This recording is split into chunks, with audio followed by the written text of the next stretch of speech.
Why does this unattractive girl still reside in her parents' house? It's quite bothersome. Could you kindly vacate the premises immediately? You clearly don't belong here. Pack your things and return to your parents' house. About a month after my husband passed away, I found myself living with and caring for my mother-in-law. These harsh words were directed at me by two individuals. Did I do something wrong? I've been contributing by paying $3,000 a month for rent. However, if they view me as a nuisance, I'll leave the house as they wish. A month later, an apology came from my mother-in-law, tears streaming down her face. But apologies alone won't resolve the issue.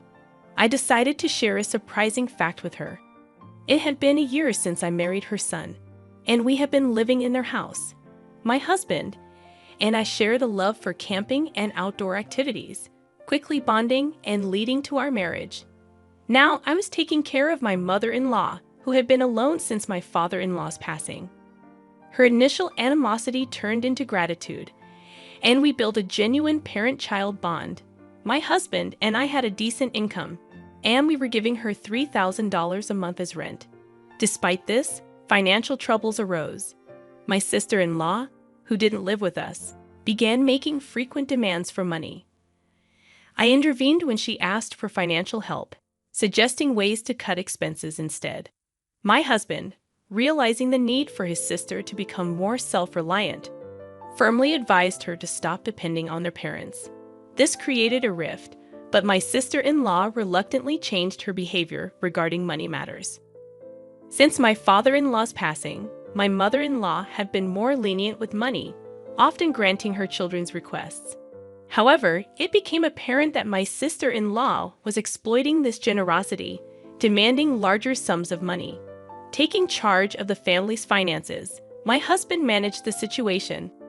One day, as I went to work, he wasn't feeling well and had gone to the hospital in the morning. At first, I believed it was just a common cold, but during lunch, my husband called, revealing that it wasn't just a cold. They had discovered cancer. The tests indicated that it was quite advanced, and I was told I had approximately a year left to live. His shocking words rendered me speechless, and panic set in as my thoughts froze. After standing still for a while, reality hit me hard, and I rushed to the hospital where my husband was. At that time, my husband still had enough strength to converse normally, but as the treatment continued, his strength diminished. After 6 months, he could hardly talk. 7 months later, struggling to breathe, my husband tried to convey something important to me. The content of his words was surprising and left me in shock. I spent several days absorbed in those thoughts, but a week later, my husband passed away. I couldn't believe it. I couldn't grasp what was happening. However, after his passing, I was busy with a funeral week and settling his affairs. Days passed, and just when I thought I could finally start coming to terms with my husband's death, an unexpected incident occurred. I have something to talk about. Is now a good time? My sister-in-law asked. Of course. What would you like to talk about? How much did you hear from my brother? Actually, I heard that a spot opened up in a very popular nursing home that's hard to get into.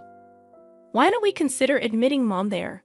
My brother is no longer here, and taking care of that old lady must be a hassle for you, right? My sister-in-law's smirk about this topic made my heart clench. To bring up such a topic right after my husband's death, but looking into her eyes, I could tell she was serious. This house is too big for just that old woman.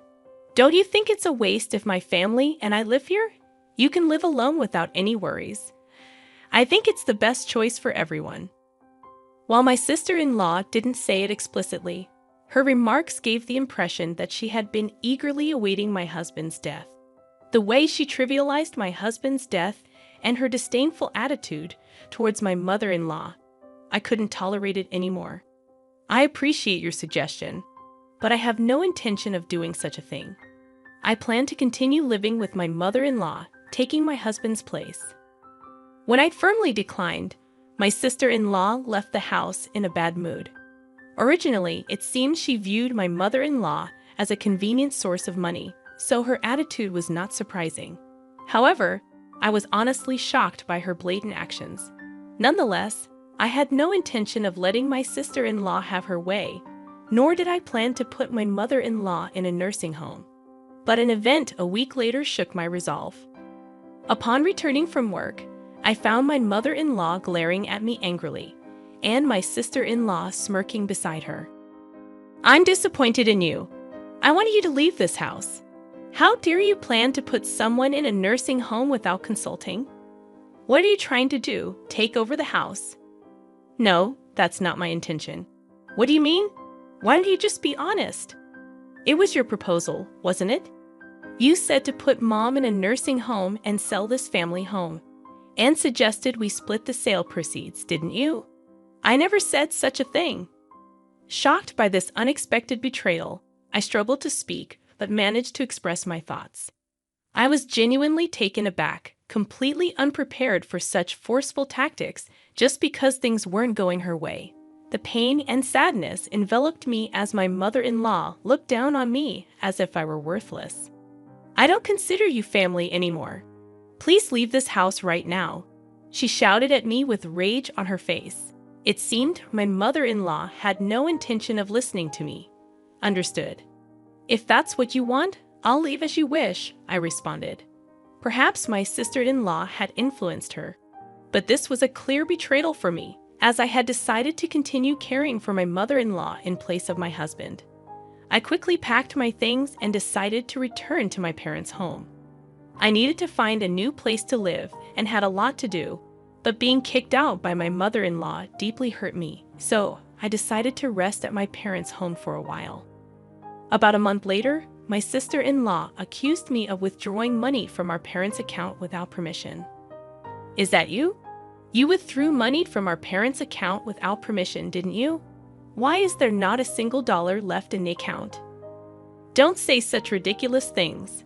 Are you calling me a thief now? Pretending you don't know. If you keep doing this, I'll get the police involved. Come to our parents' house right now." After saying this, my sister-in-law abruptly hung up the phone. Caught in someone's conspiracy and now being accused of theft, I had had enough. I had anticipated issues with the mortgage of the family home. There must still be several years of mortgage payments left unpaid. Honestly, I didn't have the time or energy to deal with my sister-in-law. I wanted to cut ties, but I had reasons why I couldn't. There was still a truth I had to reveal. With a heavy heart, I immediately headed to my in-laws' home. Just like the day I left, my mother-in-law glared at me, and my sister-in-law was there too, giving me the same look. Did he steal money from the house or withdraw it from the account? I don't know, but give it back quickly. You both were working, right? So, there must be a significant balance, right? What are you talking about? There's nothing left of my father-in-law's inheritance. We've been covering all the living expenses and rent. Do you think the inheritance would cover everything? What, really? My words left my sister-in-law looking at my mother-in-law in surprise. It was clear that there was an understanding between the two. My mother-in-law knew that we had been financially supporting the family home, but she probably thought that my father-in-law's inheritance was sufficient for a while. However, the actual situation was quite different. Maybe in this situation, isn't my mother-in-law the victim? Mother-in-law, it was your daughter who was misusing father-in-law's inheritance, wasn't it? At that moment, my mother-in-law's expression changed dramatically. There was an air of confusion, as if she couldn't grasp what I was saying. But I never lied to deceive others. The attitude of my sister-in-law made it clear that what I was saying was true. Her expression changed the moment the inheritance was mentioned, even though she had been glaring at me sharply before. "I've seen through the schemes you've been plotting and the misdeeds you've been committing. Actually, my husband revealed to me that since we started living together, he took over managing the household finances. He noticed a significant decrease in the inheritance supposed to be received by my mother-in-law, and he found it abnormal. Moreover, my sister-in-law's frequent and unusual financial requests seemed suspicious to him, so he confronted her. It turned out she had withdrawn cash from the inheritance without any permission. She was actually stealing. Wait, is that true? My sister-in-law stammered in confusion the moment I revealed the truth. My mother-in-law's anger immediately turned towards her. It seemed my mother-in-law hadn't realized the money was gradually decreasing, as she had been living modestly since my father-in-law's passing and never paid much attention to finances. My husband, being in accounting, was aware of even minor financial changes. This misdeed came to light when he confronted my sister-in-law. Yet, for my mother-in-law, her daughter remained precious, leading my husband to keep it a secret under the promise of repayment. The reason my husband sternly stopped her from borrowing money from my mother-in-law was because of this. I only learned about this a few days before my husband passed away. It was truly surprising, but it seems to be the truth. To steal someone else's money, even if they are family. What were you thinking? Can't you differentiate between what's right and what's wrong? My mother-in-law berated my sister-in-law. Stop making excuses, you thieving cat. Her face became increasingly red with anger, as if she was about to burst a blood vessel. Although not someone who clung to money, she had a strict moral compass, especially harsh on acts of malice and betrayal. Her decision to disown me, seeing my act of sending her to a nursing home as a betrayal, was also based on these values. These values applied not just to me, a non-blood relative, but also to her own daughter. However, I had more to reveal. Also, the large amount of money you got by betraying your family was used for gambling, right? Huh? Wait a minute. What are you talking about? My sister-in-law feigned ignorance. I've investigated everything. You'll understand if you look at these. I showed them several photos from an envelope. Pictures secretly taken by my deceased husband, clearly capturing my sister-in-law entering and exiting a casino. Your husband works for a foreign company, and you should be financially comfortable. My husband always wondered why you were so desperate for money. The investigation unexpectedly revealed your gambling addiction.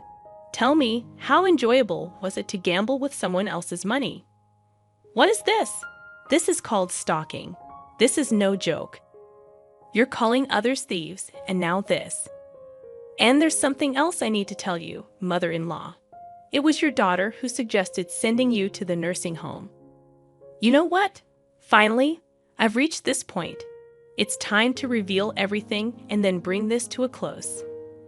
My sister-in-law's true nature, previously unnoticed, was revealed through this incident.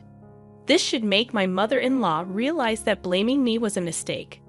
Additionally, my mother-in-law was also manipulated by my sister-in-law's schemes. With the truth out, she should understand my position. I'm not sure if this will be conclusive evidence, but I want you to see this, I said, presenting my mother-in-law with the text messages between me and my sister-in-law. The history showed my sister-in-law sending me numerous links and nursing home suggestions, serving as evidence of her scheming. Were you really planning to abandon your own mother? That's not it. It's all a misunderstanding. Please just listen to my side of the story. My sister-in-law pleaded. It seems you plan to kick my mother-in-law out and live here with your family, right? This house isn't that old. It's still perfectly livable. Who was it that was thinking only of themselves, trying to take everything? Can you think about it calmly for a moment? As I spoke, my mother-in-law seemed to grasp the situation. She then looked at me sadly, as if she knew what she did was wrong, and turned her angry voice towards my sister-in-law. How selfish can you be to repay kindness with betrayal after all this time thinking of you as family? How do you see me? Don't mock me. Wait, just listen. There's a huge reason for this. At that moment, a loud noise echoed from the hallway, and footsteps followed as my sister-in-law's husband entered the room. Sorry I'm late. Got caught in traffic. It's okay. Oh, mother-in-law, I hadn't told you yet, but I asked him to come. I left the house key open so he could enter any time. Surprised by the sudden appearance of my sister-in-law's husband, both were taken aback. I explained the situation, and they quickly understood this issue wasn't just between me and my mother-in-law. It also affected my sister-in-law's husband. My sister-in-law's husband could easily access his salary and savings, raising further suspicions as she had been embezzling my mother-in-law's money. I had spoken to him in advance and arranged for him to hear the conversation via phone. I've been listening from the start. Enough with the excuses. Just admit your mistakes already. That's despicable. But what you've done is a serious crime. I was shocked when I checked the bank account earlier. It was a big mistake to let you manage our finances. The atmosphere froze in an eerie silence due to the incredible anger of my sister-in-law's husband. Having said all I wanted to say, I decided not to intervene further and just silently watched my sister-in-law's husband lecture her. His reprimands were so intense that it made me tremble just watching, but I didn't feel bad for her at all. I only thought about ensuring she repays the money, and that she shouldn't assume this would be the end of it. The lecturing continued for a while, and eventually, she knelt down to apologize to both me and my mother-in-law before leaving. According to my sister-in-law's husband, he had left the management of their household finances entirely to her, thinking they were saving and increasing their savings by cutting back on expenses. However, it turned out she was gambling away all the money saved. As her gambling intensified, she eventually incurred debts on her credit cards and began stealing money from my mother-in-law to pay it off.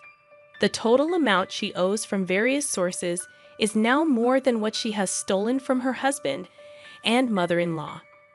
Her husband, upon learning about this, decided to divorce her but plans to make her work to repay the full amount for the money she stole and the child support she misused.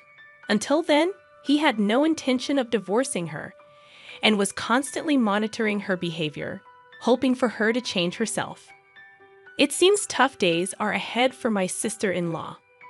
Later, my mother-in-law apologized to me for the misunderstanding, and we still meet for tea about once a month. Now that my husband has passed away, I want to maintain a good relationship with her, the mother who gave birth to him, and support her to the end.